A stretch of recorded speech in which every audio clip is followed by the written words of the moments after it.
Hi guys, good morning. My name's Emily. I'm the recruitment coordinator for Service Area 5, the Des Moines service area.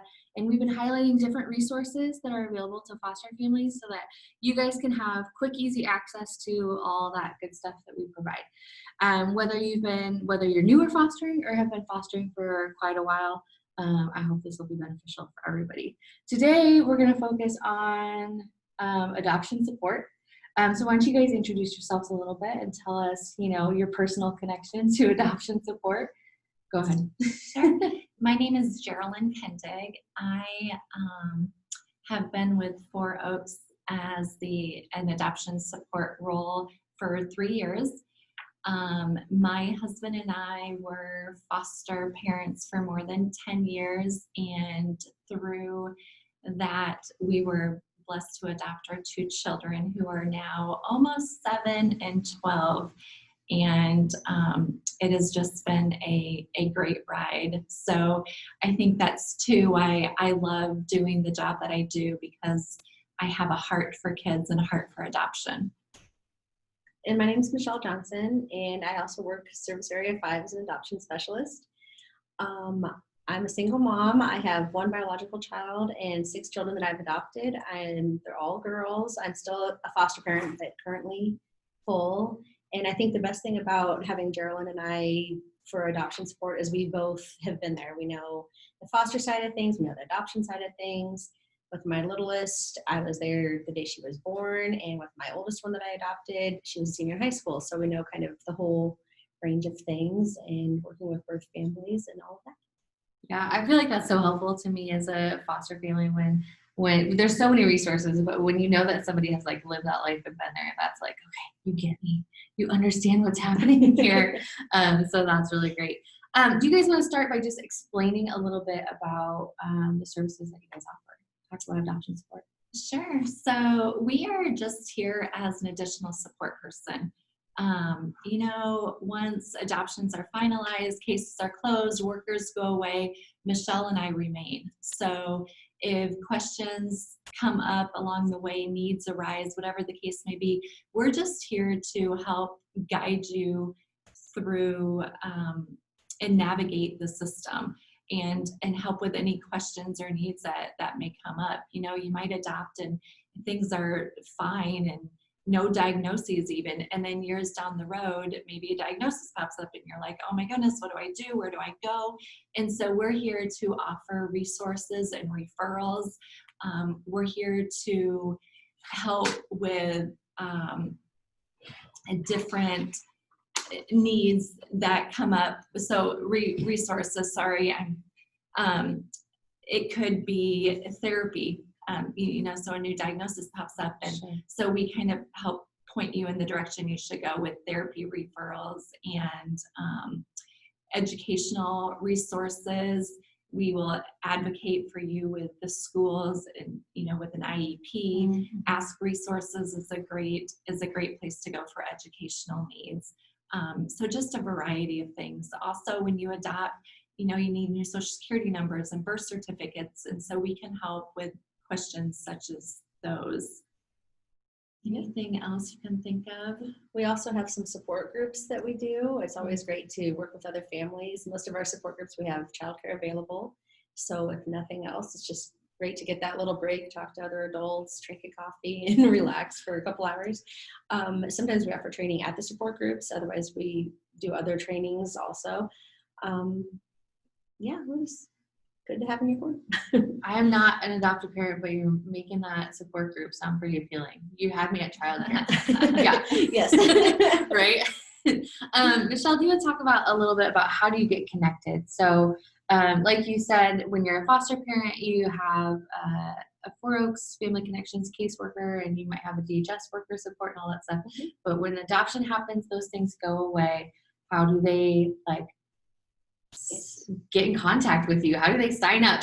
So several of the Four Oaks caseworkers, if they know that the case is moving from foster care to adoptions, many times they'll give us a referral then. Okay. Otherwise, sometimes the DHS adoptions workers will refer the family to us. And so then we reach out and offer our services and see if there's anything families need help with. Okay, so it is overwhelming when you go from foster care to adoption. And I remember when I adopted my first set of girls, the lawyer called and he said, "What do you want their names to be?" I was like, "What?" I didn't even know that was a thing at the time, that people were Yeah, changing the names. And some people choose to change the whole name. Some people want to change just the last name so it matches and keep the first, or move the first name to a new middle name. There's all sorts of different things that families do, and many families retain the birth name. But we do have Jockey Being Family. They will provide backpacks and embroider the children's initials on the bags, regardless of if they change it or not. And there's a parent bag with goodies that comes with that as well. So if we know that they're adopting, we can get them one of those bags. Yeah, that's so cool. I mean, even just as we were talking, you mentioned social security numbers, and I was like, oh yeah, I wouldn't have thought about that. And the other thing you mentioned for resources was subsidies. Can you talk about what that looks like and how you support help parents navigate that?